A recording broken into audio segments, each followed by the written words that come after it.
Hello and welcome back to another thrilling episode of Strong Female Lead. This is a podcast where we like to tackle the big questions happening in life and society. Just kidding, we don't do any of that. We talk about whether or not Hollywood is getting it right. They've been telling us for years what isn't a strong female lead. But are they getting it right? We have a lot of thoughts. We have a lot of opinions. We want to share those thoughts and opinions with you. My name is Tessa. I'm one of your co-hosts. Wow, I love that. And my name is Tricia. I'm the other co-host. And yeah, we're just trying to figure this shit out. We're just trying to figure shit out. We're here. We recently had our minds blown in a very dramatic, this is a very dramatic part 2 to last week's episode on the Halloween verse, the HVU. Yeah, Halloweeniverse. Yeah, I don't know. The HCU, Halloween Cinematic Universe. Yeah, HCU. It was all of the things. We saw this one. We didn't see it together, but it is a new release, which we don't do too often, a new release. And so I feel like I didn't have enough, I'll speak for myself. I didn't have enough time to really marinate on what just happened to my eyeballs. I did get my eyes dilated yesterday. And so I was like, maybe this is playing a part into why I hate this. Maybe it's because I literally couldn't see it correctly. Or maybe I could see it correctly and it was terrible. So who knows? Well, I mean, considering I just finished it a second before you were actually looking at me while I was finishing it on Zoom, I certainly have not emotionally processed it. I just feel like I'm going to need some trauma work. Yes. And trauma based on like expectations not being met, not trauma because it was that scary. Although, yeah, it is scary the way Halloween is scary. You know, you're never quite sure where Michael is and you're like, oh, like there's always that. Yeah. Like but, a good jump. Yeah. I'm like, you know, you're always he just moves very slowly, but then he stabs very fast, you know, and so it just like takes a while for him to get there, but then his movements, once he's got them, it's just like so there's that, but that's not the trauma I'm talking about. I'm talking about the trauma involved with like a how did this get made moment. Like, yes. How did this get made feeling? I was confused from the very first scene. Why are we talking about events of 1978? Why are we? You're not important. I don't know if someone told him he was the lead. Maybe that's how they got him to sign on. But like, no one cares about your story anymore, sir. The cop. I was like, who cares? Nobody cares. You told me not to think about those other movies, the H2Os and the other movies of the universe that like no longer count. And just focus on what's happening right now. And sir, you are a minor character. Wait, so those flashbacks. Okay, I have a question, but I'm just going to remember the question. Maybe we should just start. No. Oh, okay. That's the question. Those are flashbacks that had not been seen before in the 78 film, right? Like you're seeing another part of the story. Yes. Okay, just wanted to make sure that they weren't just replaying parts. Yes, because I was like, is this what happens in Halloween 2? And I just don't remember Halloween 2, but I was like, no, look at the camera work. This is shot in HD, and I'm like, they have a filter on some of the scenes, and it's like it's pretty obvious. Yeah, the filters that make it look like the 70s, and I was like, that's kind of cute though. Okay, I wasn't mad at it, but yes, a lot of that makes sense. But then I wondered maybe if they like it was still a scene, and then they were able to scene from it, and they were able to kind of like, I don't know, make it better, make it pop, but that doesn't really make that much sense. So that's good because I kind of assumed that, but then I just wasn't sure. I mean, I could be wrong, but at the very least, they reshot those scenes with today's actors because like the scene that flashback version of the cop, I don't even remember his name. When he's talking to the other cop and he's like, oh, you didn't shoot him. And he like pulled out his gun and it like discharged by himself. Like that scene is new. Okay. That's never, I was like, what? again, I don't think useless that's how, information. yeah, like for us to kind of become more connected to him, because like between him and Lori, it's like, it's about me, it's about me, it's my fault, it's my fault. And so it's just like a lot of that, but also I don't think that's how they handle shootings in the police force typically, but Well, it was nice. I was like, okay, well, we're just gonna leave this in here. I mean, I have so many issues with this movie. I cried in this movie. It made me really sad. And I was like, I don't know what is happening in Hollywood right now. How exactly? This is a how did this get made? Like, I must assume that this was actually written before 2020. Because none of it I feel like should have flown in 2021. I was like, we're showing mob Really? violence, suicide, we're being insensitive to mental health, people with mental health struggles. We're somehow humanizing a serial killer. Yeah. Like, yeah, 2019 in the old world, maybe. Just a few of us would have been upset. But I was like, how are more people not upset about what just happened to their faces? Or maybe I just Wow. don't have the Yeah. heart for slashers anymore. Maybe I just like, I mean, I feel like these are all kind of still common things in slasher movies. maybe it's just weird to see them all at once. There I was a mean, lot happening. I also really hated the dynamic between the Black couple. I loved that white man who was married to the Black woman, and they were like hanging out with a drone. Like, what is it called? a drone. A drone. She's playing with her drone. Yes, and I was inside. like, Inside, taking pictures of her own place. I was like, something about that I did find very humorous. Snooping at her husband. Yeah, but she was really good. But was it a drone or was it just like a toy helicopter? Because like I just wasn't. I'm like, that just doesn't seem like a drone. Yeah, I mean, who knows? I was going to call it an android, but I was like, that's not what they're called. And so I am not the authority on anything that flies. Just that was really funny. Yeah, I liked their little hang.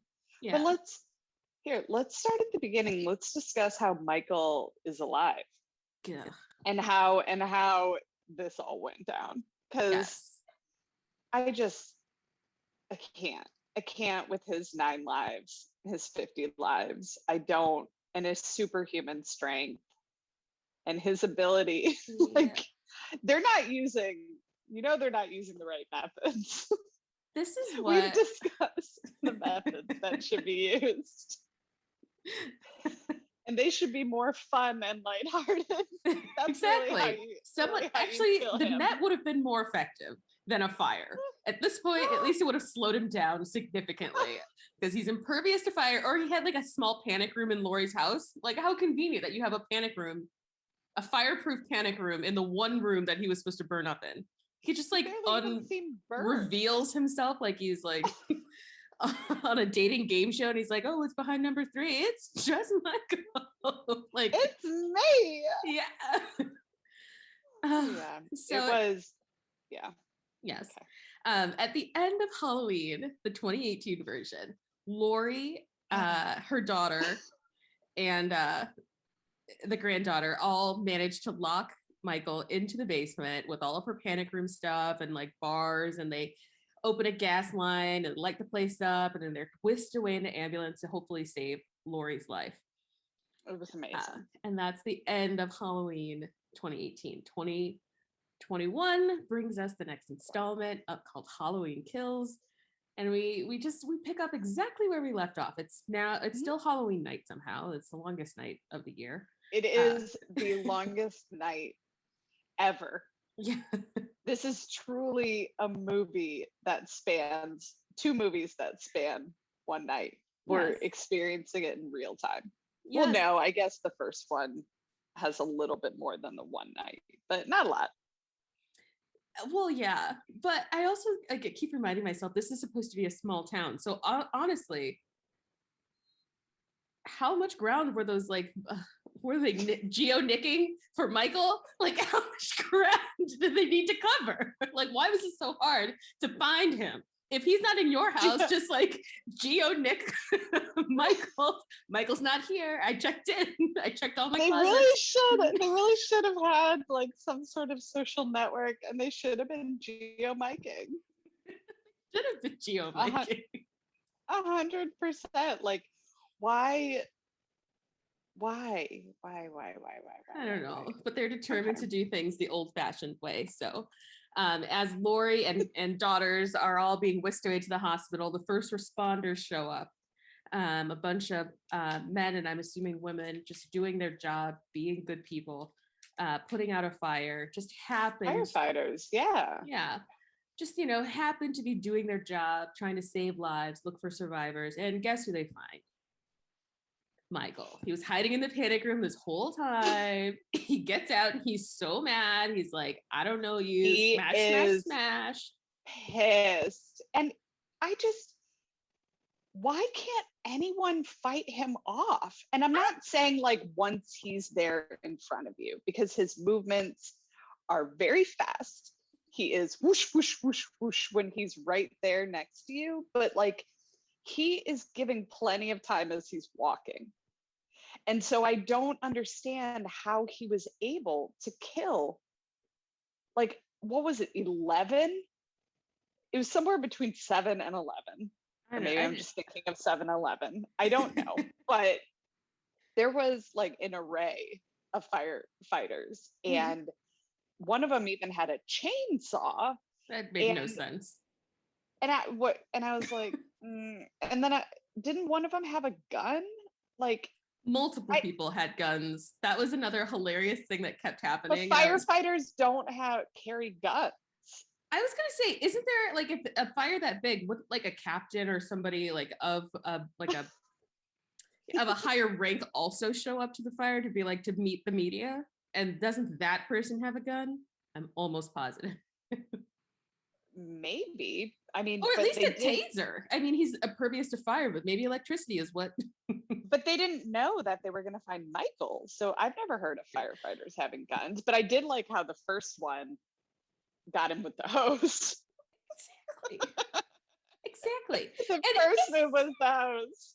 If you're in a situation where everyone around you seems to be being mowed down by a man who is impervious to pain, why do you then run towards that and not away from it? I guess maybe it's part of your training as a person of service, that be something you do. But when the odds are so obviously stacked against you. Well, yeah. And maybe some of the people don't know who Michael is, right? Because it's kind of like some people there know, some people there don't. So maybe this is just a man in a mask walking towards them very quickly. And this is just a young buck, firefighter, or like fireman or firewoman or firefighter. But there's someone, they don't know who this is. They're walking at a fast pace, but a reasonable pace for you to be able to, like, anybody should be able to outrun Michael. You don't even have to. You could just keep pace with him. Like, walking. You just stress yourself. As long as he's keeping the same distance, what difference does it make? Why would it stress itself out? I do love the idea. Oh my God. I'm dying. I do. Why are these movies so funny? I do love the idea of someone speed walking away from him and just looking back every once in a while, and they're just going around the block, around and around, like 30 times around the block. Plenty of time for you to call Tricia, have her get the net. Just like bing, bing, boom, we're done. But seriously, why everyone is rushing Michael in this movie more so than even the other ones, like the mob. Everyone is rushing this man, and I'm like, you couldn't pay me enough money to be a part of that fucking mob. I know you're not safe anywhere, but I would most likely try to get out of Haddonfield. I would jump in a car. And I would not stop driving. I wouldn't stop for lights. I wouldn't stop for anything until I got on the freeway. And then obviously I'm not stopping. So I just wouldn't stop. Because he's not going to find you on the freeway because he's walking. He's not. He's literally walking this whole time. Again, they just his only weakness. It's like, does he stop for water? No. I mean, he eats random dogs, but I mean, do you? But like, there's no one, like, I just imagine that like Michael must have some sort of accomplice in this movie. There's just no way. And he's able to do all this on his own. Like he must have some help somewhere. Like he had that crazy doctor. And so I just don't get it. But yes, I would give anything. And it also like really made me afraid of mall walkers because I was like, oh, they probably like super strong and like no one ever tries them because like, I mean, we're kind of like walking into their turf if you're like at a mall in the morning. Do mall workers exist still? Mall walkers? Yeah. Like when you go to the mall super early and they're just there hustling around, and they're always usually older people. Yeah. But I don't think anything of it, how menacing they are. And now all I do is think of them as menacing. I feel like my grandma, I don't know if she would have called herself a mall walker, but she would take me to the mall with her to walk around. And it was just it's exercise. Mm-hmm. It's just you're moving around. It's so old school these days. Like who would even do that? But it made sense. It did. It does. It's interesting. You can window shop. You just, But now I think of it as like some, amorphous, unformed mall mob at any moment. It could just form and like mow you down, which this movie taught me. Frankly, Michael is the ultimate mall walker. That's where he developed his strengths. If not, he's AARP's like dream candidate. He's over 65, but you would never know. Oh, he lives his best life every goddamn day. So he is in such good shape. Mm-hmm. Like he crushes stalls, literally. Yeah. He just like crushes. He just squeezes. Yeah, but sometimes he's also polite. I love when he knocked on his own house on the door, and then he ran around and knocked on the front door, and I was like, oh my god, he's got so many games. Like, oh, how do you not love that guy? He's just like playing a little Halloween trick on these guys. I loved it. That was one of my favorite parts when I just think of him ding dong ditching people. Is just Michael. Oop, thought I was over there. Nope. I'm over here. Big John, Little John. Where are you guys? Oh, Big John, Little John. Okay, sorry. We've gone off on a tangent. And for you guys, is a tangent. It feels that way. It does feel that way. Okay. So where were we? Michael survives the fire. He murders like 7 to 11 people in the process. Lori is rushed into surgery. Her daughter and granddaughter are like crying. They're just realizing that their father has died, husband has died. Oh yeah, they kind of forgot about that. But you know what? Whatever. There's a lot going on. They never seemed super torn up about it. And I was like, maybe they're on the brink of divorce or like, I don't know what's going on. But like Karen, Lori's daughter, it just never seemed like that broken. I guess maybe she's in shock. I'll give her that. Yeah, let's give her. How does one react? How does one react to something like that? But right. So we're there. We're finding out all about, Lori's surgery. Blah blah blah blah blah. Something might happen, but then cut to, in my mind, we immediately cut to the bar. So there's a local watering establishment, watering hole, run by just a watering establishment. Yeah, it was unclear what they were drinking. But it was a talent show happening. Right, of course. This is where I first realized, I was like, oh, I saw Kyle Richards' name in the credits, but then I was like, nope, that's really her. She's really in this movie. Anyways. She's at the bar. She's one of the survivors of the original 1978 massacre, serial killing spree.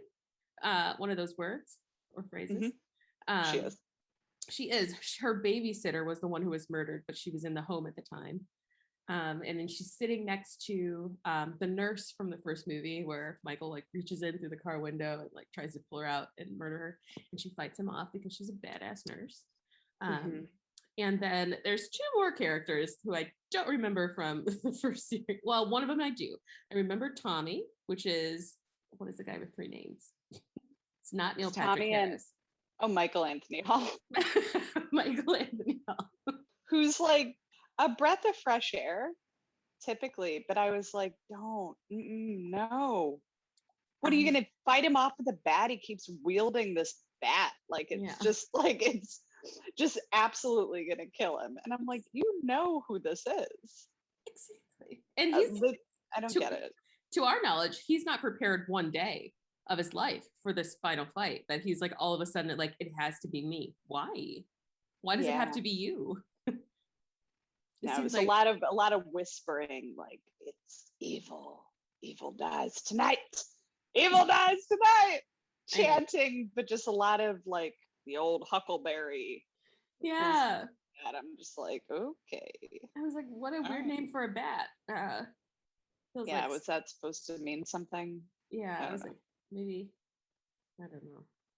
Maybe it's a baseball thing that I'm just not understanding. But then we get like, all five more characters who were unimportant, seemingly. I don't understand why any of them were there. They didn't do anything. Kyle had a moment. And we meet the black couple who I really disliked everything about the way that they were written. Their dynamic as a couple. I absolutely hated them. It was tell me. I think that whoever the writer is, I know exactly who they are, but I do like some of their other work, so I won't name them. Oh, okay. But the writing team on this, I feel like they saw the reception of the black couple in, is it Us? Yeah, Us, and tried to create something similar, where it's not like this alpha black male character who's just like running out into danger, can't be told anything, like that, like, alpha male that like borders on toxic or pretty much lives in toxic. And then their costumes they were reversed their roles, like she was a doctor, he was a nurse.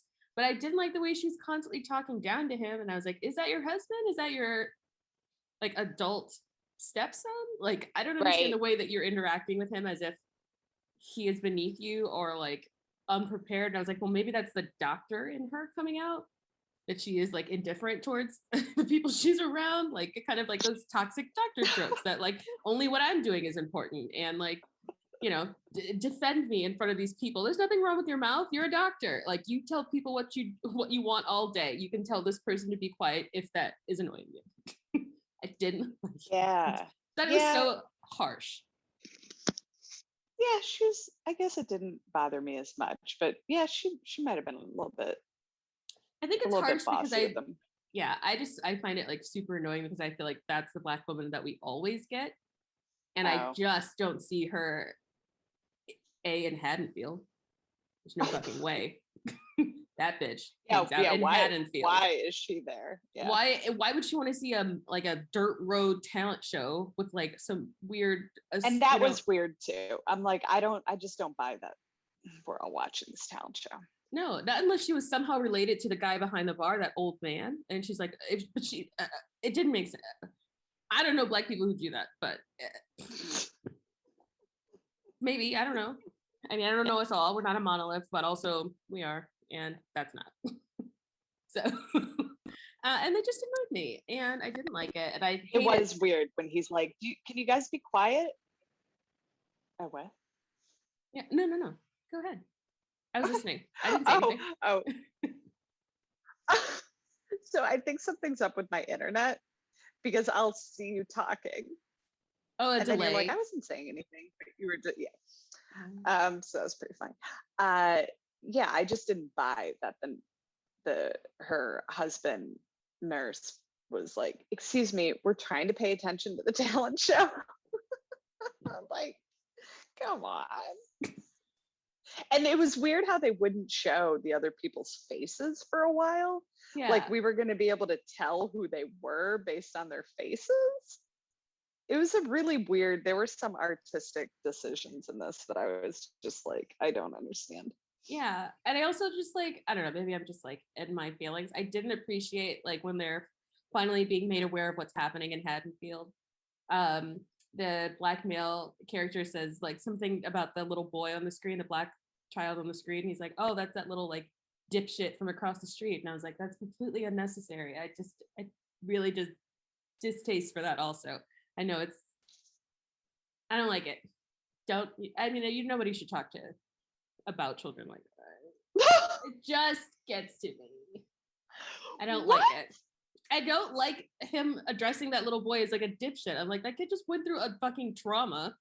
And the only thing you have to add at this moment is that he's an asshole who lives across the street. Come on. I mean, you're a nurse. Like, what? It's just an attempt at comic relief, I think. It's not a great script. It's not a great script. Like, I mean, we know that. We know that. Yes, it just really bothered me. I was like, oh, I hate that. It's not winning any awards. It's definitely not. I'm really curious what's going to happen in the third of this trilogy, but I have very low expectations at this point of what could be next. But yeah. Well, I mean, aside from Laurie just like turning to the dark side, like what can they do that's going to be interesting at this point? I mean, show the actual origin. Like, I really feel like we have to be moving backwards and not forward. There's nowhere else for Michael to go. We need a third one to kind of be a prequel and explain how is he so evil and evil incarnate. How is he impervious to pain and being shot and stabbed, set ablaze? Like, there needs to be a reason why. I would think at some point. I mean, he had a pitchfork stuck into his back. Like, Mm-hmm. I don't know why everyone stops killing him. Like, they just do one or two things and then they're like, oh. I'm like, you need to riddle him with bullets to see if it actually works. Like, what is this 1 shot, 2 shot, 3 shot? Oh, it's Halloween, Michael. Like, getting him with the bat. Like, he needs to be shot like 100 times. And then you will know, okay, all right, we can't do anything. We're fucked. Let's move. Give him Haddonfield. Yes. Allow him to just live he seems there to only want to be in his house. So like maybe make that an option. I don't know. Like, I don't know. Leave and give him his home and then evacuate the city and just let him live there. Maybe that's why with the first murder happened, his sister wouldn't switch rooms with him and like she had a better view of the city. And how many times are you really going to ask? A view of the city. The city skyline. Of the water tower that says Haddonfield. It just is magic to him. He had a shitty backyard view and there was nothing going on back there. So I love that though. If he just doesn't really like, he gets rid of all the furniture in the house and he just brings a little like twin-sized poster bed. Yeah. He just kind of like, is it called a poster bed or they're like a 4-poster bed or do you know those things? Yeah. I love big dramatic. Yes. I love the idea of him just having that type of bed and just, I don't know. I want to see him do a night routine, just like do a mask on his mask. I want to see him brush his teeth. Like he must be getting like a horrible like back stench from only eating like rotting dogs and I want to see him go to Starbucks. Like maybe he has a girlfriend. He definitely has a girlfriend. So we're within the first 30 minutes, and so we've been given a stage that includes like 5 new characters who at least were not in the first movie. We've got Laurie's in the hospital, Karen's crying. Anthony Michael Hall is creating a mob. So we're still technically at that roadside watering establishment. And the couples all get the news that like there's 4 murders in town. Everyone should start going home. They try to exit the establishment and get into their car. The doctor and nurse couple, one leaves something in the bar. He goes and gets it. The woman gets in the car and she's like, oh my God, there's someone behind me. There's somebody in the car. So she runs out and, tells everyone that Michael's in the car. Michael's in the car.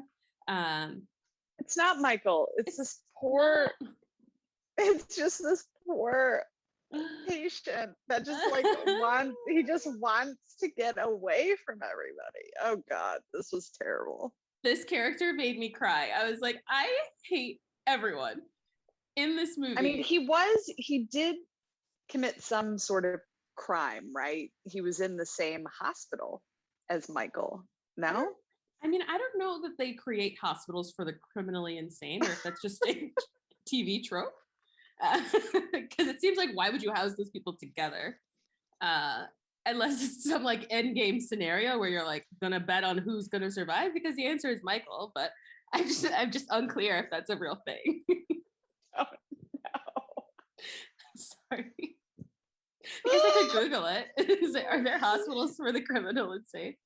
I mean, well, think about it. It's like a prison.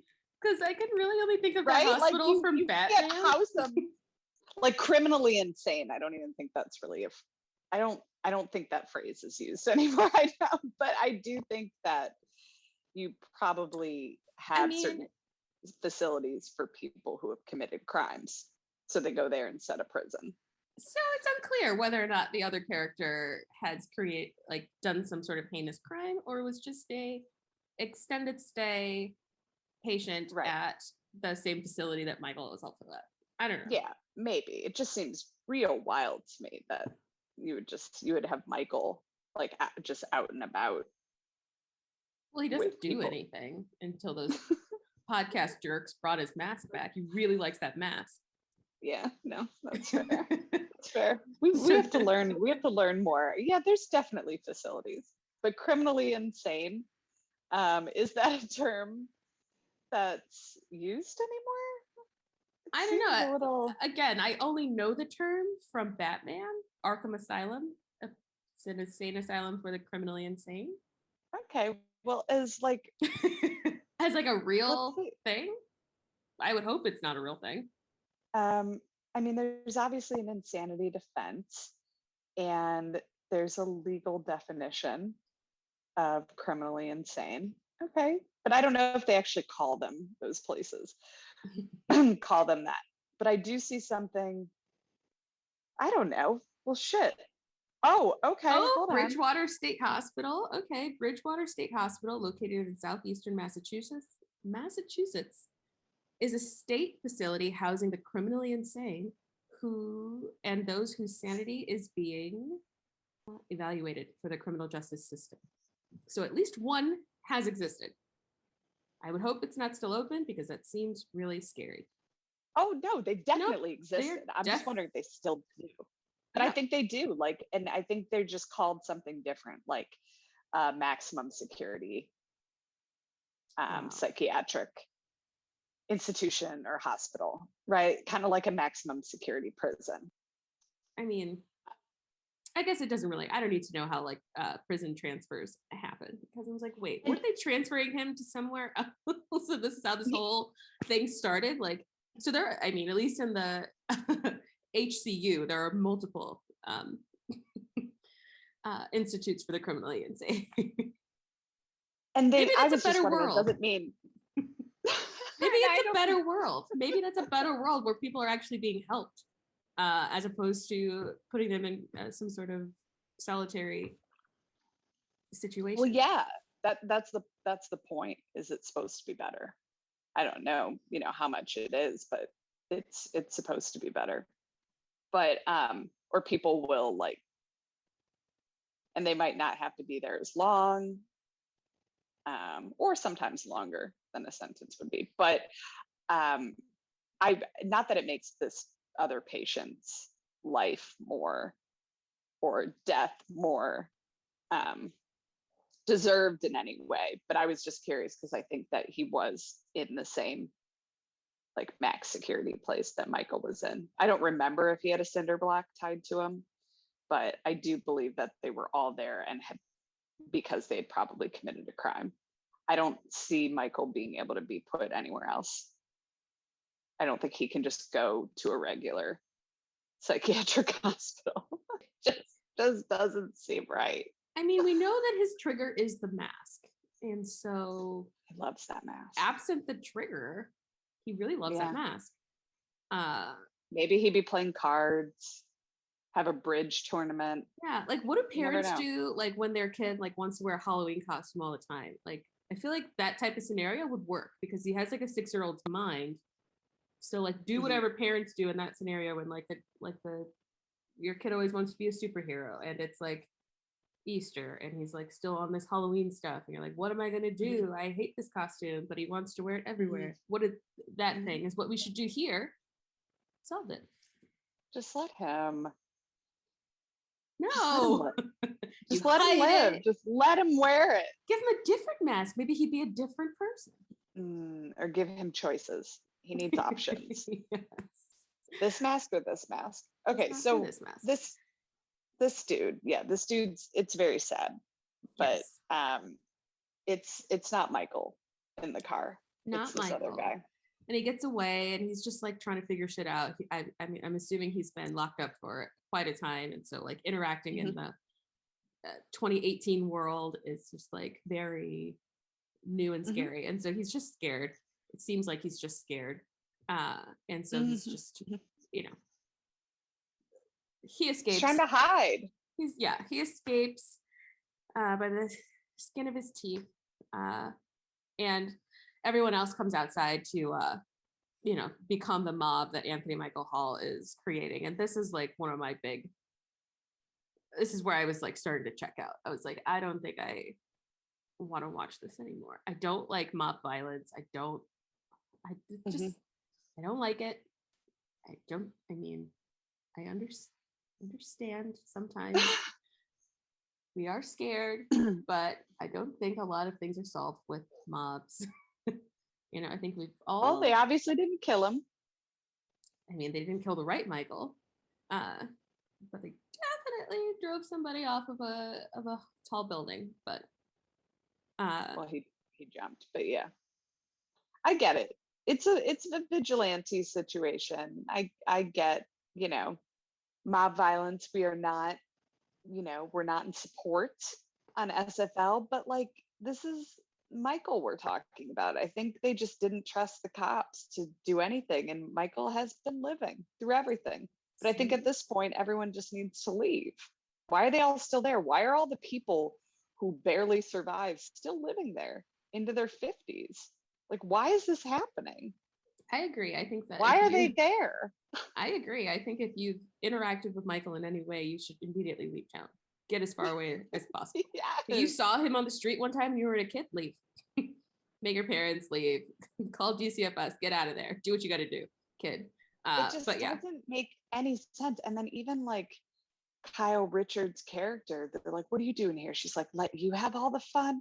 What are you guys talking about? You know firsthand. Like you could, again, I must reiterate, you could not pay me to have anything to do with this showdown. I would be so far gone.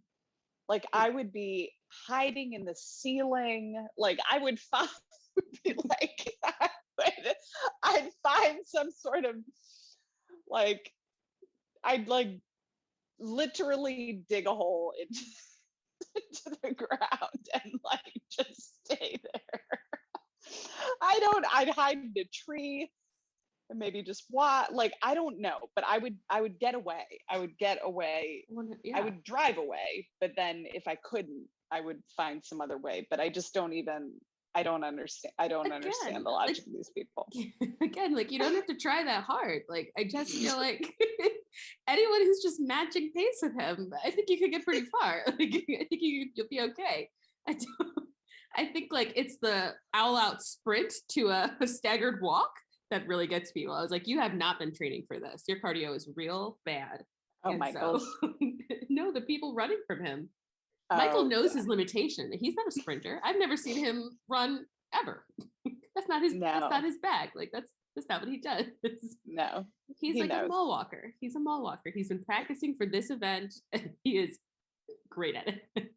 Oh my God. Okay. So a bunch of people die. Like some of the people, well, the nurse dies, the doctor dies, the woman from the first one dies. Yes, all of those people are now dead.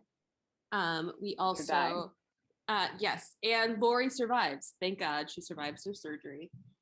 And she wakes up only to find the, I suppose, love of her life. That cop. Oh yeah, weird. I don't care. What is it?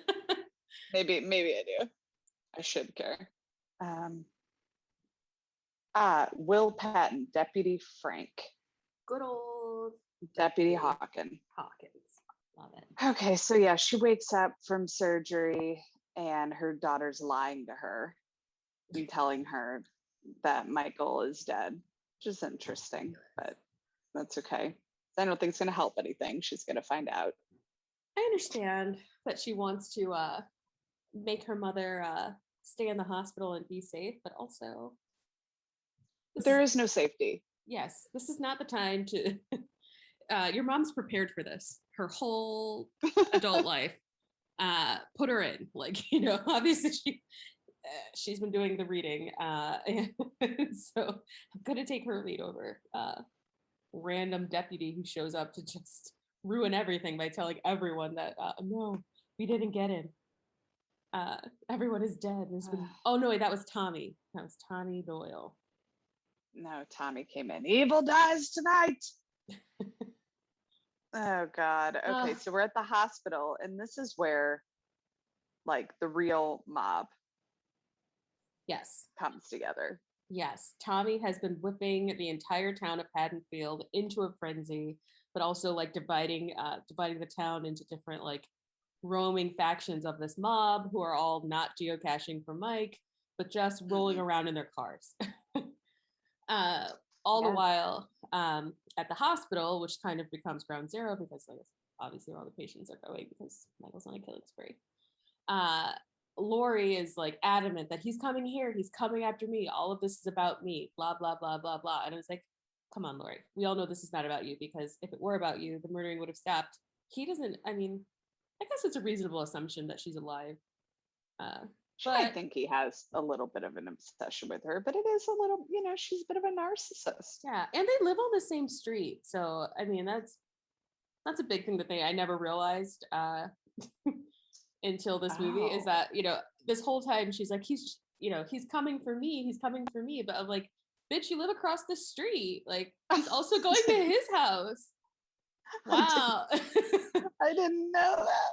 I was like, wait a second, they live on the same block? And she stayed? That makes it even worse. I thought she just stayed in Haddonfield. She stayed on that street? Yeah, well, there's a scene where they're like laying out like his trajectory. Like he says, oh yeah, he's leaving Lori's house, which is her like compound house, like her adult house. Right. And then he's like going in this trajectory like to his house. And I was like, wait a second. Is that house and the house that they began at on the same street? Because Lori, this is not about you. I think this is about his house in some way. And then he like doesn't go to Lori's house looking for her, which would have made sense if he believes that that's a thing, that she still lives in her childhood home. Well, he did. Wait, is her childhood home and her adult home not the same home? Not the same home. Oh. She's like a weird like compound with all those doll faces. Right. Out in the woods. Oh, and, right. And I think her daughter's house that she lives in is the original house. I could be wrong. So her daughter might live across the street from Michael's home? Yeah, in the like family home. That's what I think was happening. And I was like, this is less about you than you think. But also very curious what this is about, because we get nothing but cliffhangers at the end of this, guys. Nothing but cliffhangers. It's very frustrating. But we were in the hospital. Anthony Michael Hall. I'm going to say Michael Anthony Hall. Anthony Michael Hall. That's why it sounded right. Anthony Michael Hall. Is whipping the hospital crowd into a frenzy because he's finally locked eyes with Lori, and like that weird babysitter babysat relationship has kicked in. His first love for Lori. He's like, I have to protect you. I'm gonna protect you. You protected me when I was a child, and I'm gonna protect you now. And I was like, unnecessary. Can we get like a cop? Like, what is this guy? An accountant? Like, I need somebody who's prepared for this day. Like, get me anyone else. Go find him, Tommy. Go find him. That's what she yells. Terrifying. And just his name, like Tommy. I know there are adults named Tommy. But it just, I don't know. Tommy, Michael, like they sound like boys. They do. They sound like children. They all these names, and people just constantly yelling the names. It just sounds very childlike. Tommy. Yes. And then like it revealed a bias I have against like rural things. I'm like, oh my God, she's yelling Tommy and I'm like mad at her for doing it. I was like, no, that guy's not going to save you. Unless he's a Power Ranger, it's the only Tommy worth trusting. Like, I don't, stop calling him. Call a police officer. 100%. Call somebody who's prepared. Anyone else. But guy, I would agree with them. I don't think the cops really know what to do. And we saw what happened to the firefighters. They're supposed to be in the best shape. So, well, I don't think I don't know. I think they were coming together as a community. Why don't you think of it like that? You should see Tessa's face. No. Just really coming together as a community effort. No. Michael has to die, but maybe he never will. So how is that a thing that townspeople get to decide? Like as a de facto like jury of murderers? Like what? Yeah, no, it's not great. Murder is only okay when you do it with friends, is the message. Like, because me and my neighbor killed someone, it's okay. But like you as an individual are going rogue. Like, what? Yeah, I know. It's the Michael Halloween. What'd you call it? MCU? HCU. Halloween Cinematic Universe. Cinematic Universe. It's HCU, and it's just a different situation. They're just trying to stop a serial killer. I think it's better to work as a group than just these one-offs. But we've learned he won't die, so it doesn't even matter. They all need to move. But he can't be captured. They captured him once, and it was the police doing police stuff. Don't know what those things were, but it was effective that one time. It was. Maybe they just like maced him, made him a little. So, okay. So, Tommy's gang of militiamen and women take over the hospital. Somebody thinks that they've seen Michael because they see somebody in like a hospital or what you would typically think of as like psychiatric patient hospital gear, all white, some like vans, like you get it. And they just assume that that's Michael because they know he's escaped from a mental hospital. Yeah, he doesn't look anything like Michael. Nothing. He's way too short and stocky to be the 6'3" murderer who's been terrorizing. And he shuffles. He shuffles. He doesn't speed walk. So, anyways. Yes. He doesn't have a mask. Yeah. And this is the part that really got me. I was just like, I hate this. I hate this. I don't care if he's like criminally insane. I still felt it was wrong. I was like, oh my God, that guy does not deserve to die. And I'm like, you know, the rules of a horror movie won't allow the mob to kill him. He had to jump. But I was just like, why are you introducing like true tragedy into all of this? Like, let's just go back to having a slasher film because that was truly sad. The mob like corners him and you can just Karen, Lori's daughter is, I think she's some sort of mental health professional just for the way that she was interacting with him. I was like, she does something. And she's cognitive behavioral therapy. I was after our last episode and then this one, I'm like, oh yeah, she's a counselor of some sort. Yeah. But and so she like encourages him to like move into a hallway where, and then she locked him in and was going to try to stop the crowd, I think not realizing how big the crowd was and how like angry and violent that they really were. But I was like, I thought it was so like interesting to those like weird shots of her trying to communicate with Tommy, Anthony Michael Hall's character, and like, you did this, you whipped these people up into such a frenzy that you got the wrong guy. And just like that like silent back and forth between them, I was like, why would you put this in the movie? This is a completely different movie. This makes no sense. And I was like, I mean, if the point was to make us all emotionally scattered, nailed it. Because we see the crowd continue to be violent and start to break the glass of the hallway that the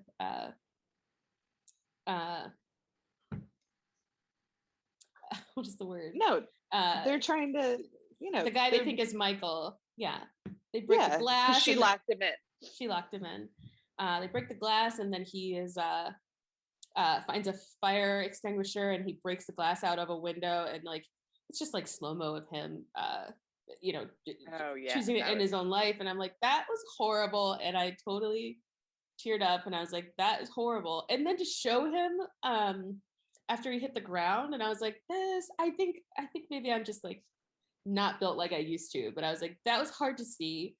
It was a hard visual, like, of seeing it from his perspective, like going down to the ground. I was like, ooh. Yeah. And I was like, well, maybe I Yeah.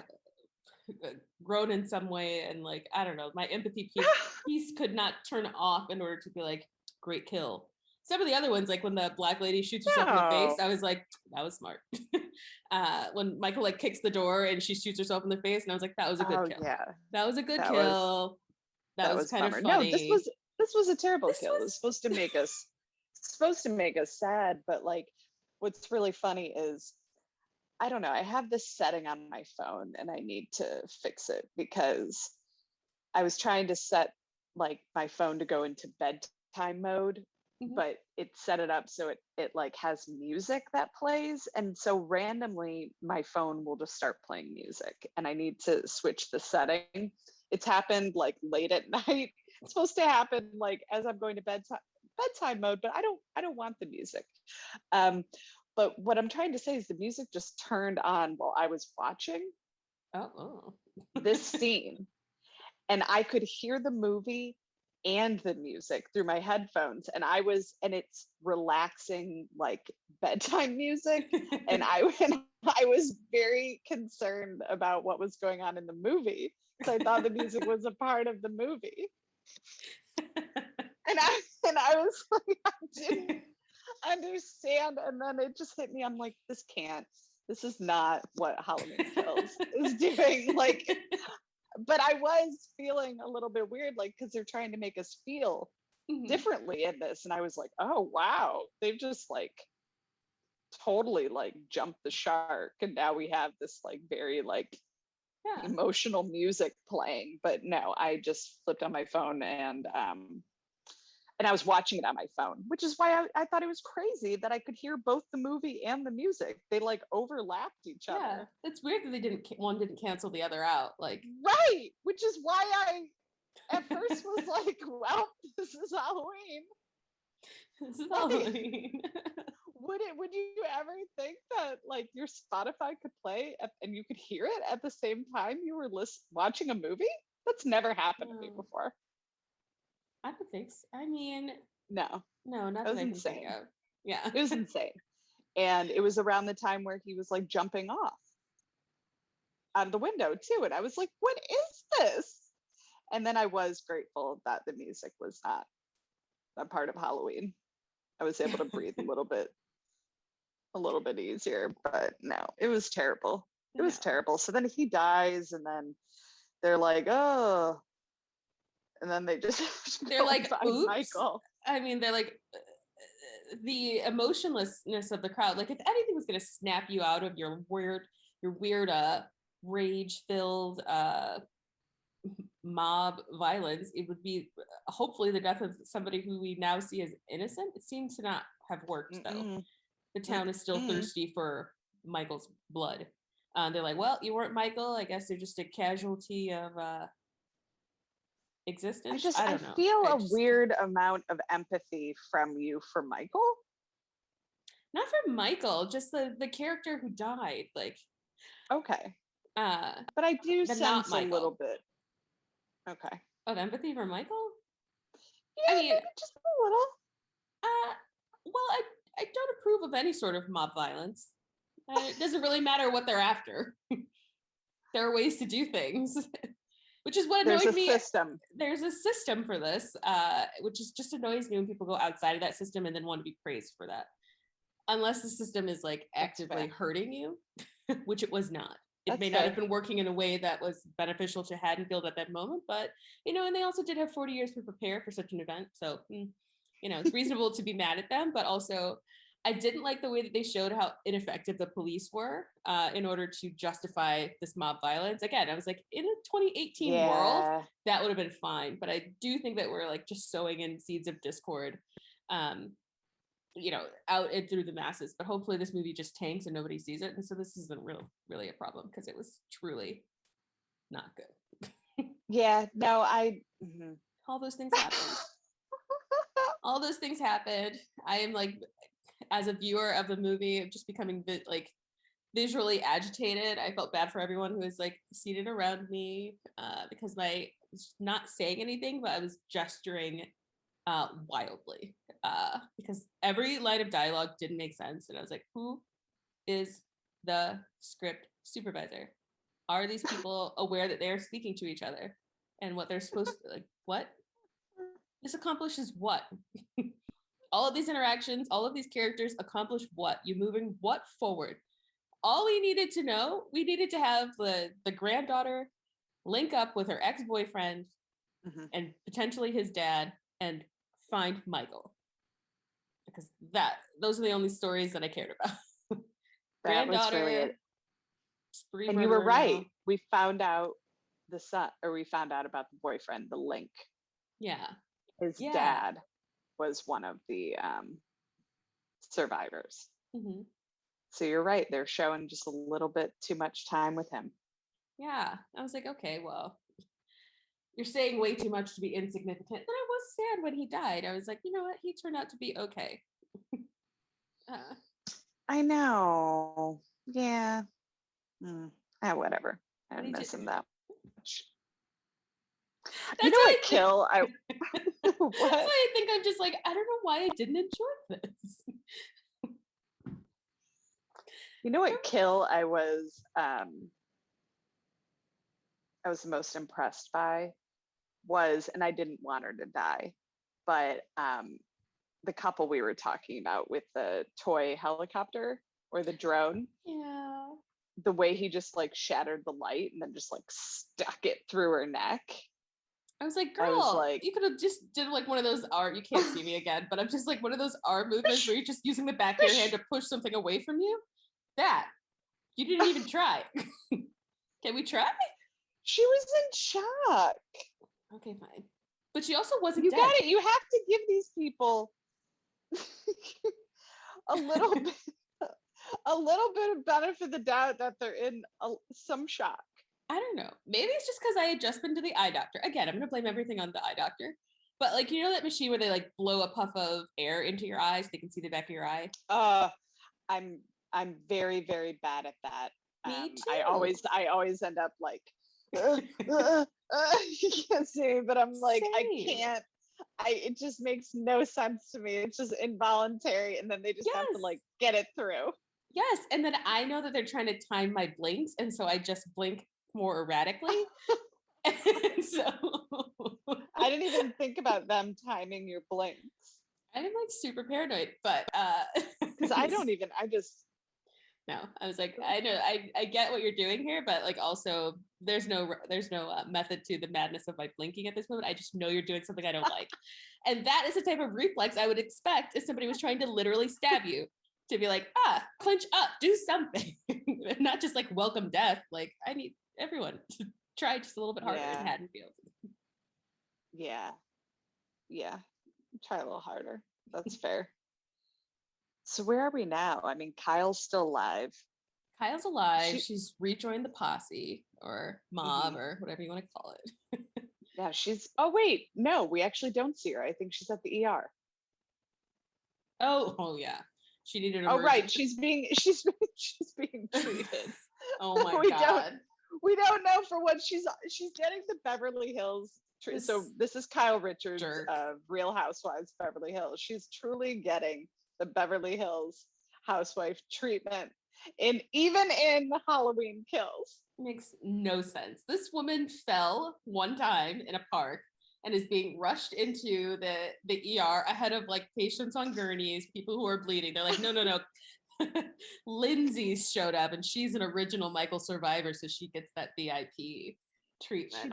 She had serious VIP treatment. She's just clutching Tommy from the wheelchair. Just, Tommy, he's out there. But like she had already said that. And then they drove her and they'd already had another conversation in the car. And then they drop her off and she goes back to he's out there. It was just it was all very strange. Yeah. Okay. All right. So actually, was Kyle actually the kid in the first movie? Is that why she's been cast in this? It would make sense. Oh. I was like, was that true this whole time? And I was like, why are you here? Wait, Kyle. hold on. Oh, she is 1978. Oh, it really was Shut her. up. Okay. Oh, respect. Sorry. Bummer. We're really giving shit to her, but this makes sense. I mean, I stand by everything we've said. She was not great. Yeah, but like it gives a little bit more insight, or a lot of insight into her just being there. Because I was like, was she bored? Why is she in this? Like, why is she in this movie? Yeah. I was like, I was just like, why? I mean, I think she did okay. I love the scene when she's like running from Michael in the park, when she's like running in a serpentine looking better. I was like, she heard that one time on like a survival show. It's just like never let it go. Oh, she's like running in an S. Like, yes. I was like, he's not shooting at you, he's running after you. What are you doing? Yeah, you're actually slowing yourself down because he's just walking. She's making it might as well be. I don't even think I noticed. I love that. I loved that. That was hilarious. Oh God. Okay. So we have a bunch of other people die. Well, we have Little John and Big John. Let me not phrase that too strongly. I loved their house. I recently purchased wallpaper for my dining room, and it's like almost the same wallpaper they had in their house. And I was like, I feel so chic in this moment. And their bedroom color is the same as my bedroom color. And I was like, I feel like Big John, Little John, and Tessa could be like a wonderful throuple. I think you could definitely hang out. Yeah, or a couple. Just love them up. I don't understand why they were living in Michael's childhood home. It's just like, no thanks for me. I feel like this is like that Ethan Hawke, I'm a horror movie writer. What is that movie? Where he's like, I write horror books, horror novels, and but I need to be in the space where the murders happen, and then he dies because he's in the space where the murders happened. That. Never seen it. Oh shoot. But I think they're just there though. I think they just like bought a house. I don't think you buy that house without knowing about that house. Right. No, fair. I think they knew, but do you think they were into it, or they were just like, here's a house that we're buying? I feel like at least, I don't even want to say it. Big John. Just why are these people even in Haddonfield? Yeah. Big John seemed like he might be a little more into that kind of thing. Yeah.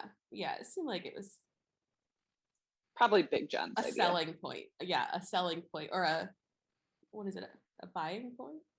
You know what I mean. An advantage to the purchase of that home was that there'd been a murderer created there and a murder that took place there. But so then Big John, Little John die. Big John and Little John die, and they're like, I've never given any significance to the way that the bodies have been posed, but I did when they literally like spelled it out for me in that scene where they show the photo of Big John and Little John posed, like semi-lovingly in the beach photo, and then he recreated that photo. But was it the same pose, or was it? Well, the people were flip-flop, but okay. Got it. But I'm like, interesting. They keep saying that he's looking out of the window and he's looking at Haddonfield, or is he looking at himself? And I'm like, but then you have this weird photo thing where he is like trying to recreate something right in each of these kills, and I'm like, well, why pose these people? Why? Oh, was he trying to recreate?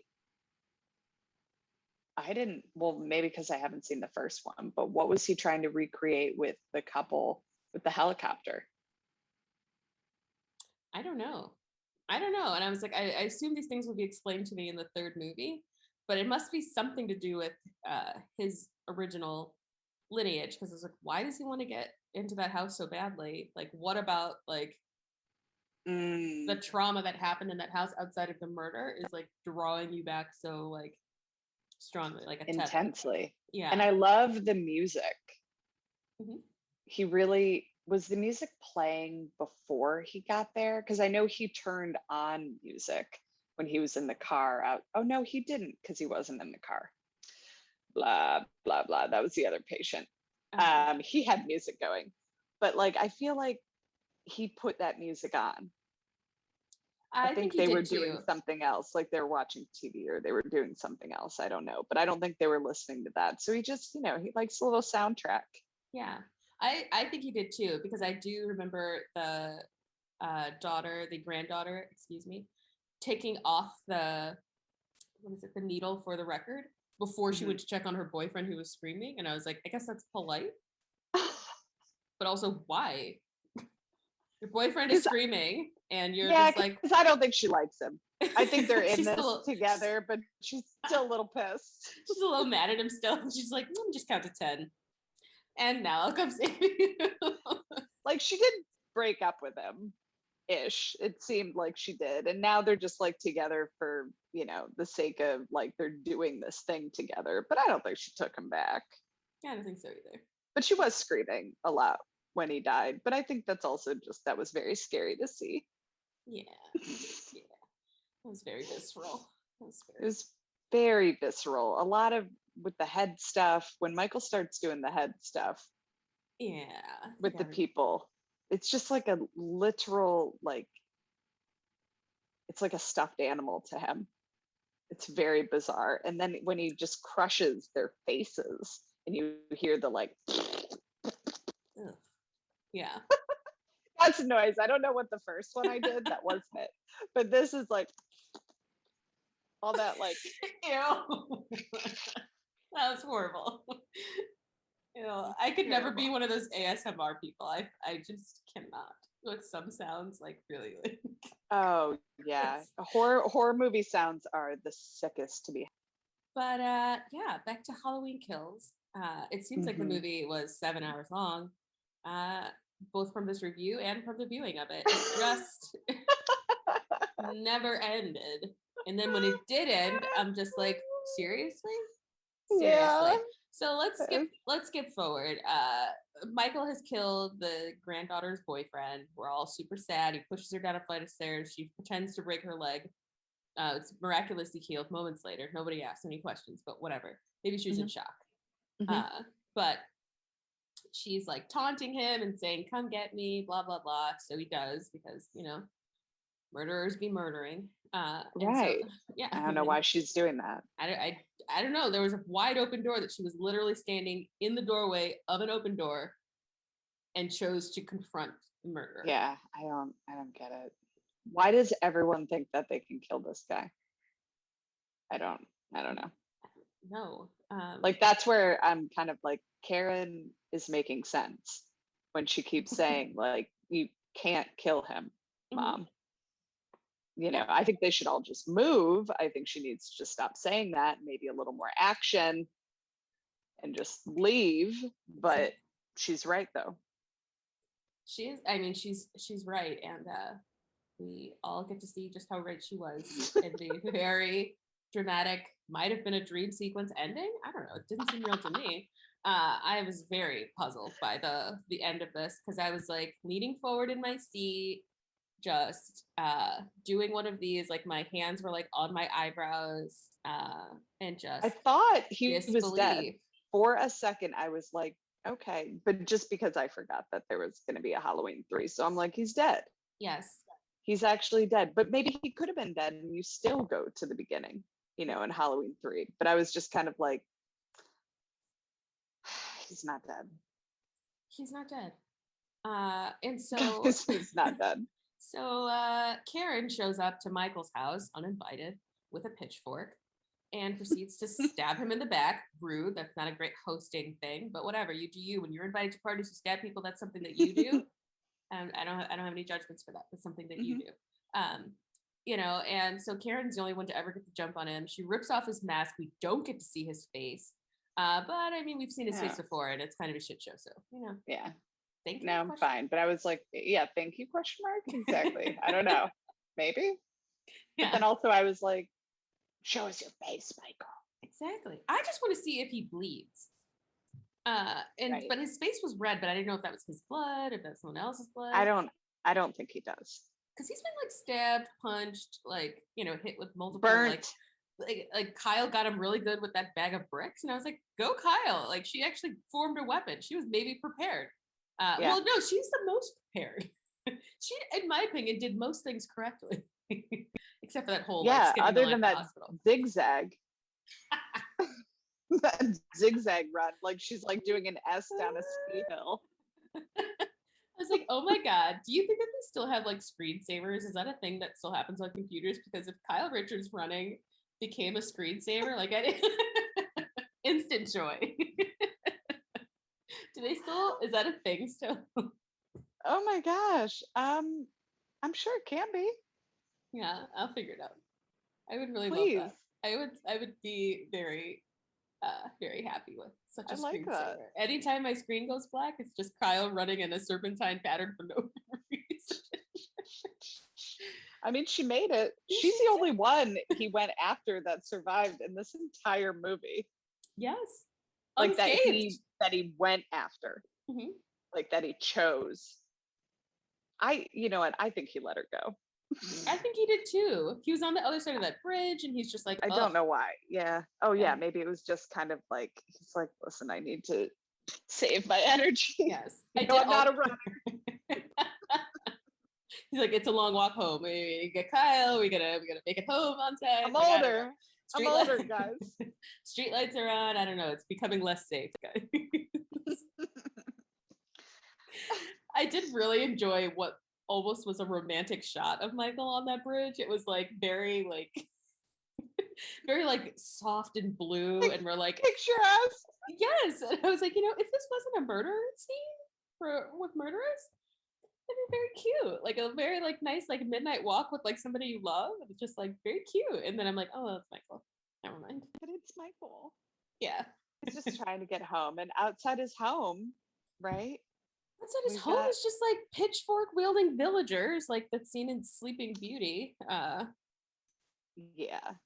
It's weird. It's weird. The only reason I'm okay with it is because it's Michael, and I don't know how else they're going to get rid of him. But now, I don't know why I thought that a bunch of people with bats. They didn't even have knives. They literally wanted to beat him to death, which is the part that killing him is one thing. If you've just got a couple of people and they've all got guns, cool. But it felt a little less acceptable, dude, for them to go after him, kicking him, but also he's got to die, but he won't. So I don't know. Exactly. And I'm like, you're telling me that rural Illinois has a gun shortage, that you had to go with hockey sticks and bats? I feel like we could have done the research and just looked at the numbers and been like, no, all these motherfuckers have shotguns and such to take care of an issue. Sad. Yeah, sad. So sad. That was very weird. Did Lonnie die? He had to have. Where was he? Lonnie was her the granddaughter Allison's boyfriend's dad. Yeah, he was in the attic.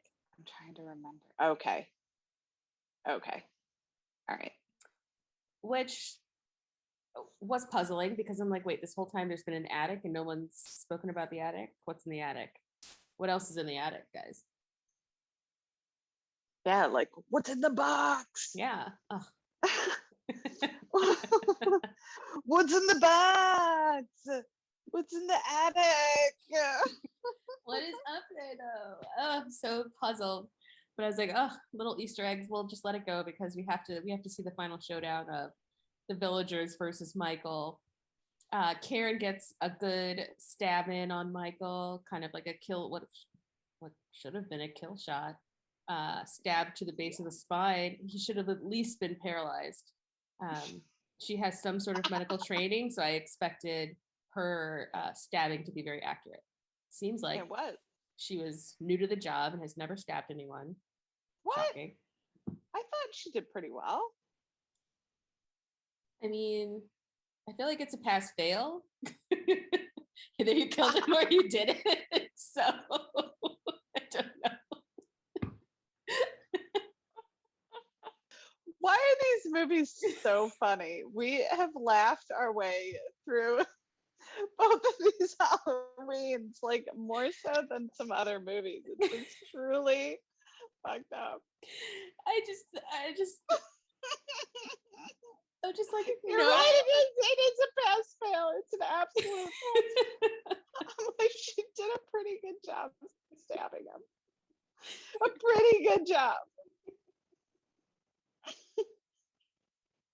I don't know. This movie is both like terrifying. But I think she still did a pretty good job because he is not stabbable. He's not stabbable. So like, well, he obviously has like thicker skin than other people or something, because it's like even a serpent or something. I don't understand. A serpent. Not that you can't stab a serpent. I mean, I've never tried, but I just feel like he's got to be scaly or some shit. Like, what is happening? I don't know, but I love that they the line of dialogue that's like, oh well, it wasn't Michael, it was Dr. Loomis. What would you, essentially it was like, what would you do if you came across a human specimen who was a 6-year-old child with the strength of a man? Turn him into a killing weapon? Like, it was a weird semi-redemption arc for Michael's behavior, and I was like, yeah, but no. It was like the brain of a child, and like, but then he said he was a monster, and then the body of a, I don't know, I think it's kind of hard to call a 6-year-old a monster. I think there's 6-year-old monsters. I mean, I'm not monsters. And I think they belong in a home for the criminally insane. I think we need more of those out there. They do exist. They do exist. We looked it up. It did sound a little like old school. Yeah. And they probably named them a little bit different, but yeah, that's it. So I don't know. Anyways, I do think there's 6-year-old monsters. Michael is, a 60-year-old monster, but I like how 6 will forever be part of his age. Mm-hmm. Yeah. He'll just be in his 60s forever. And Michael was, getting back to killing. So where was he from 6 years old to 21? Hospital. Was he in the hospital? Okay. So he got out. Okay. So he just loves to escape. Got it. Well, he was let out both times.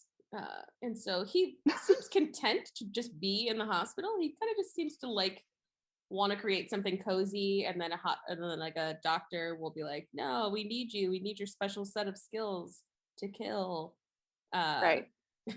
Michael's big into nesting. He is. If you give him a place, he'll try and nest. He'll get in there. Yeah, he doesn't like drones, but other than that, he's like very respectful of people's homes. Yeah, like he doesn't go in and trash a place. It's just like very neat about it. I mean, they're kind of trashed like when they're dead, right? He's whipping them around. He's getting blood everywhere. I mean, I would say that's trashing. It's not a total tear down. Like, he's just get the bleach out. We'll just clean the wall up, some putty for the walls. No, like brand new. Wallpaper the bad walls. I mean, it was kind of rude how he left that blood just on the wall for Little John and Big John before anything even happened. That was mean. Yeah, that was rude. I was like, what? Like, wash your hands. Like don't be gross. Yeah, I was like, everyone knows that nobody should be sharing blood like that. Like, that's just like 101. I mean, what, he wants to be like blood brothers with them? Maybe. What if he joined their family? He could have been Big Mike. Oh. Could have been Big Mike, Big John, Little John. Oh my Little God. Tessa. Little Tessa wants to be there too. Oh my God. The house is so cute. It was cute. It was cute. But wait, so everyone tries to kill Michael, but here's the thing, he doesn't die. And then Laurie goes into a bit of a monologue about how he's no longer human. He transcends every time they try to kill him, which I was like, at least that's some sort of explanation. It doesn't really make sense, but just at least you told us he's never going to die. I reject just tell us. I reject this. I rebuke it. I send it to hell. How dare you introduce a fantastic element this late in the game? If he is some sort of like super demon hell spawn, right. Why are we just coming to that conclusion now? Where was the demonic birth? Where was like his like maybe that'll be rogue the next disciples? One. I hope so. You got to make this make sense, guys, because I was not pleased. It was kind of like a little lazy, but then I just pictured the writers' room being like, guys, we've got to tell them something, anything. This guy does not die. Like, we don't need to figure it out yet. We don't need to actually have the real story. Have you seen this shit that people will still watch? Exactly. But we need to give them something, because there are people at this point who are going to be like, why isn't this bitch dead? Exactly. They should just release the trailer for 3 now and just answer these questions now. I'll still see the next one, but I need to see the next trailer because I know it's already filmed. Just put it out because I need to know if I'm on the right track or if I need to like start from the beginning. Who is the actor who plays Michael? I've never even known that. Who is this person? Ooh, there's 2. One's name is Nick Castle. And then the current iteration is James Jude Courtney. Sounds extremely British. And I would love if Michael had an accent because he never speaks. And if we found out this whole time he's been a Brit, just terrorizing tiny American towns, I would not be mad. Wait, Nick Castle. So that was the older one? Mm-hmm. Okay. And then who's this new one? James Jude Courtney. Actually, would be extremely I'd be disappointed if he wasn't British. He has the most British. He's from Ohio.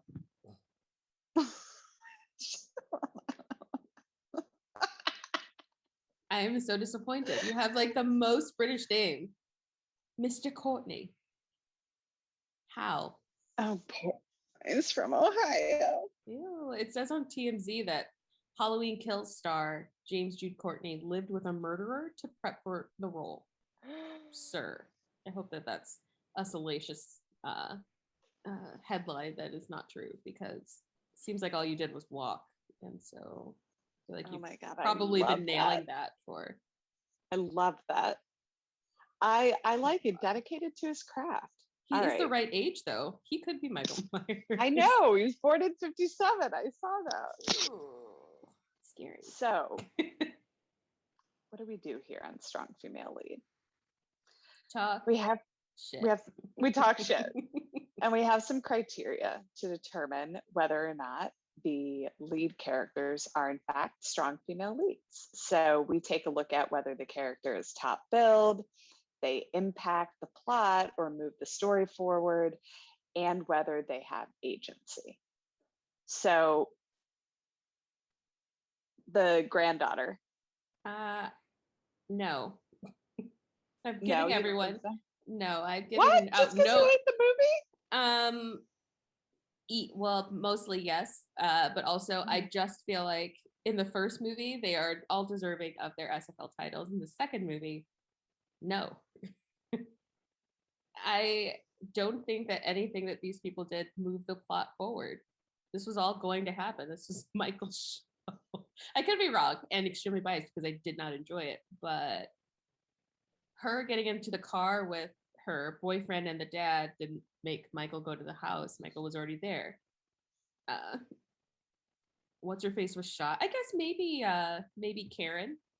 She sets up the plan with Tommy Doyle to set him up for the final kill. Her actions move the plot.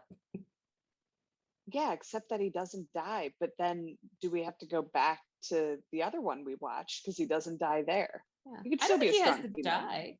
I don't think the plan has to work. It just needs to be a plan. The other girl just showed up to where he was, and I was like, I feel like Michael would have been Michaeling had you or had you not shown up. Right. And she didn't, I mean, she had agency. She's top billed, but she didn't really move the plot because her mom showed up. Her mom showed up and helped her.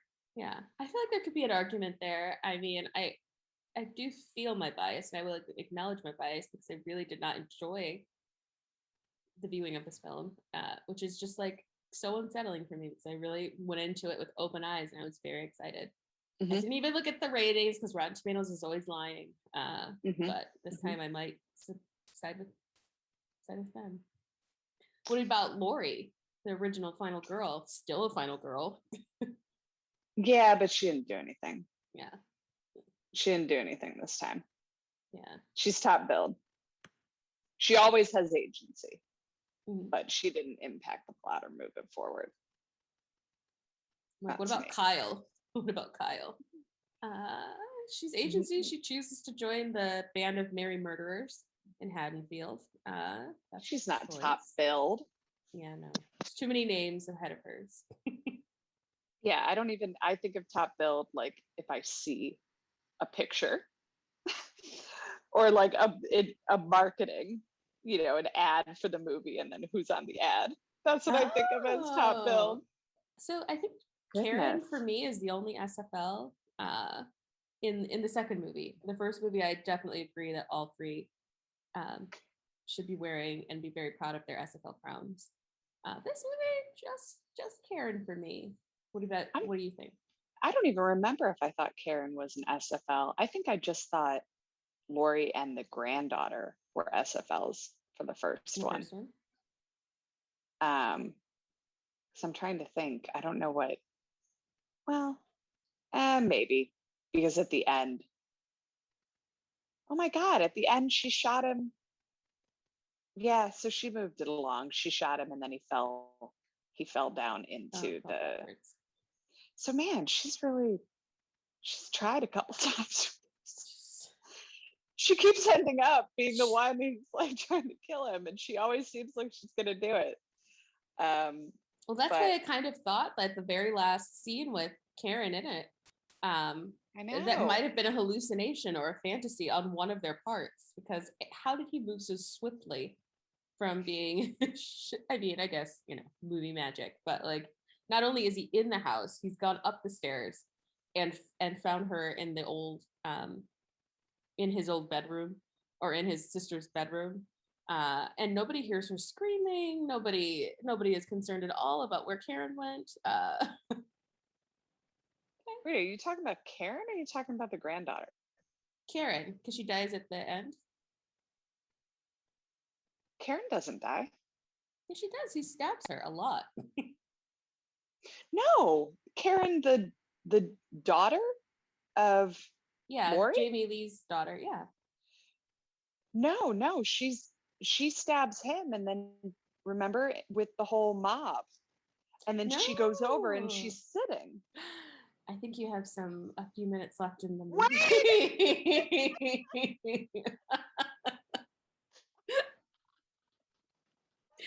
Oh my God. I was like, wait, was that like an after credit? No, that happens in the regular movie.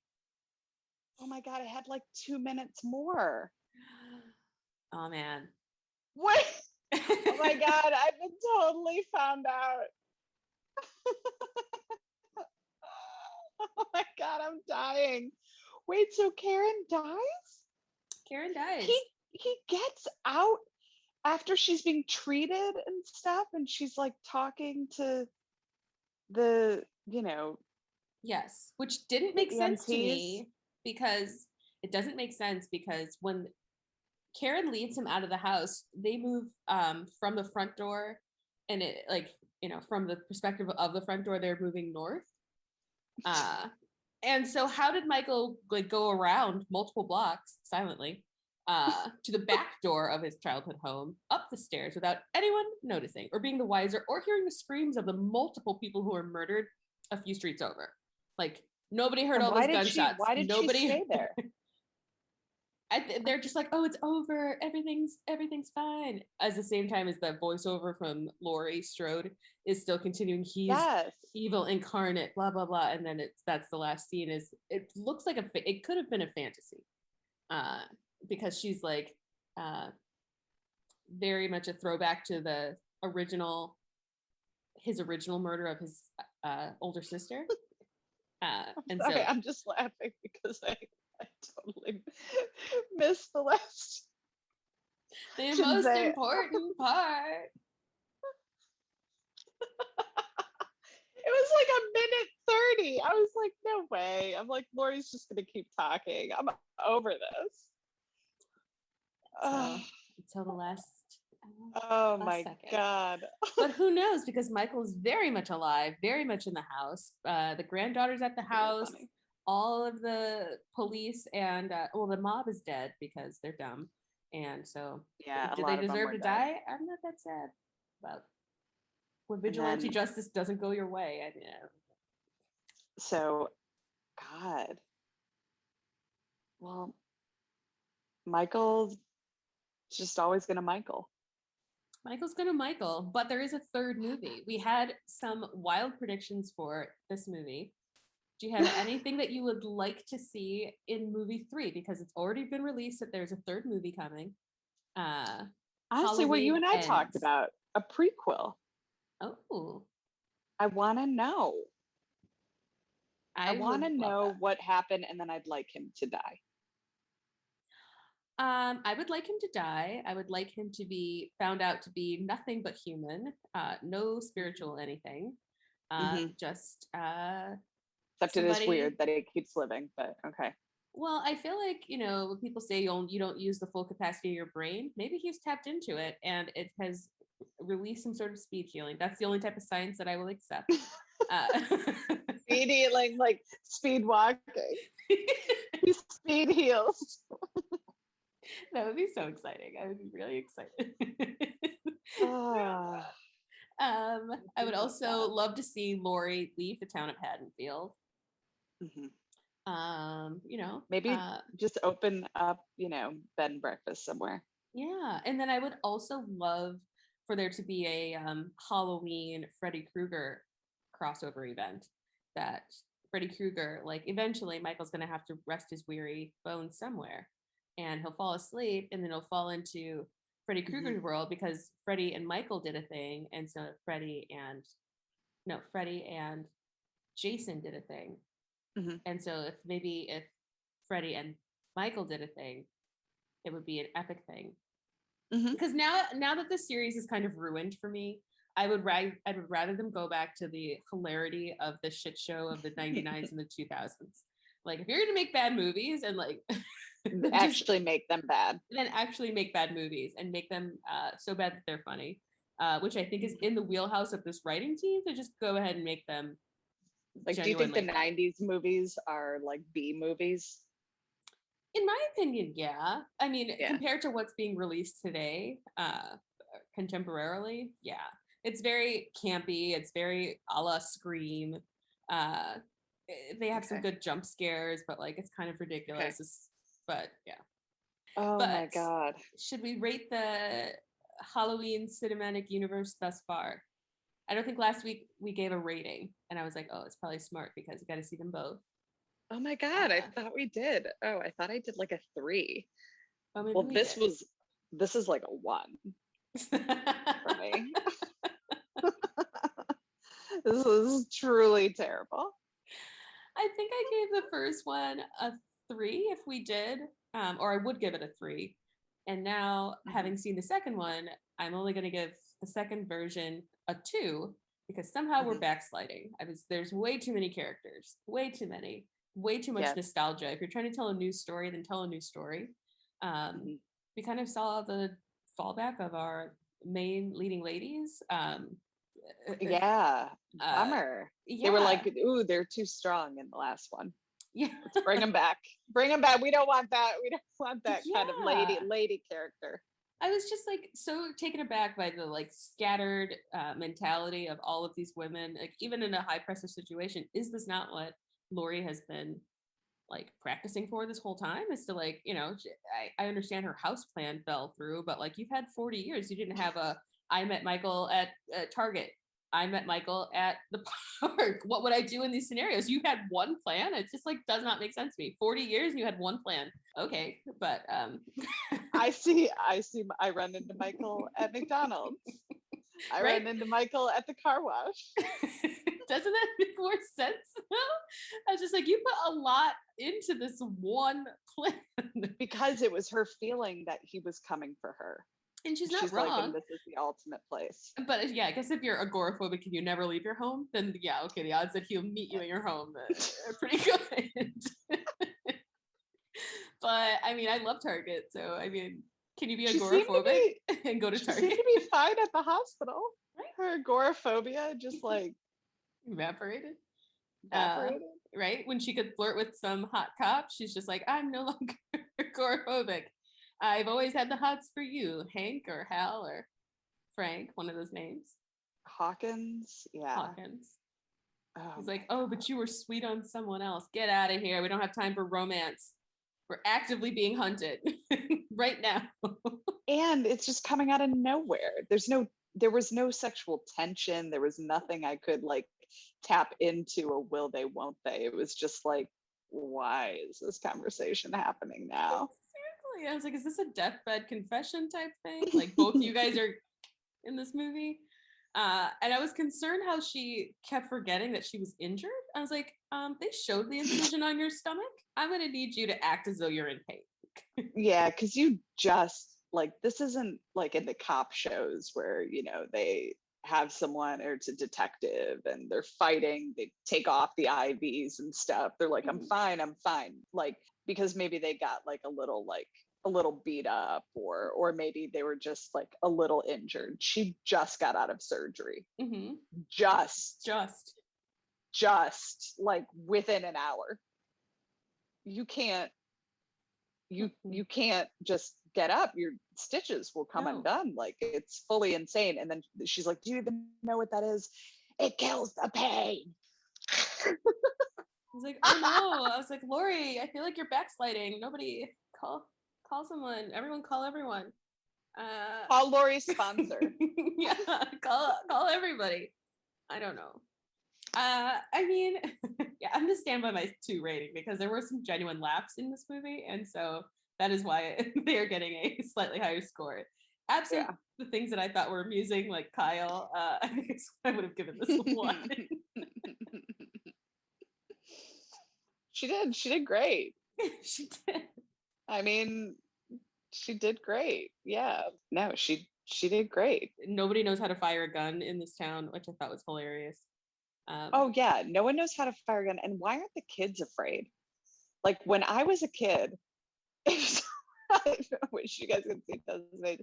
If someone told me that like there was a murderer on the loose, like my reaction would be significantly different than that of these other kids. And then that also makes me laugh about a scene in that when they do the flashback to 1978, when those kids are bullying Lonnie, which was like heartbreaking. But then the cop drives by and he's like, someone was just 2 teenagers were murdered down the street. And then he just drives off. He doesn't get them in the car. I loved that. I was like, I don't know if that's supposed to be like, it's the 70s, like everyone just, it's the Wild West, like that's how kind of the 80s felt. But still, I think he could have just put those kids in his car and driven them home. Yeah. 2 teens were murdered down the street. See ya. I was like, incredible. And like, even though the scene has absolutely no purpose, you could have just like told us this in that bar scene. You didn't. This was all a waste of money. But I really appreciated how mean those 2 girls were. They were so aggressive. Those 2, like, they were so mean. I was like, wow, is this the 70s bullying? Because wow, they were punched so him in mean. the face. Yes, and I was like, why are they so mad? Yeah, they're so mean, and And they're she licked all. his candy. I was like, all that for a candy? Is the 70s like that sparse on chocolate? Like, I think it was like two sisters and a brother. yeah, but And also, none of those kids were adults other than Lonnie, right? Like in the bar. I no, but don't I'm think. like, Okay. maybe this is part of the movie 3, because I was like, again, this is a huge waste of money to hire these actors, set the scene up, apply this 1978 filter for absolutely no reason for a line of dialogue that could have come in that bar scene with everyone else's. Yeah. So It must maybe it be is. important. It must be important. But then just that cop driving away was just like That was everything. That's what I knew. I'm like, this movie is either going to be like hilarious or yes. bad. Yes, I was gesturing wildly in that moment also, and I was like, "Oh, sorry, I am all the time." Guys, I think that's it. Yes, yes, that is. Thank you for the wild ride. Yes, I hope you guys all have an amazing Halloween. Yes. And you can find us on Instagram at Strong Female Pod. And if you've seen Halloween Kills and you have strong opinions, you can also tweet them to us at SFL_Chicago. Please do. And remember to rate, review, and subscribe. And yeah, give us some suggestions. Bye-bye. Bye.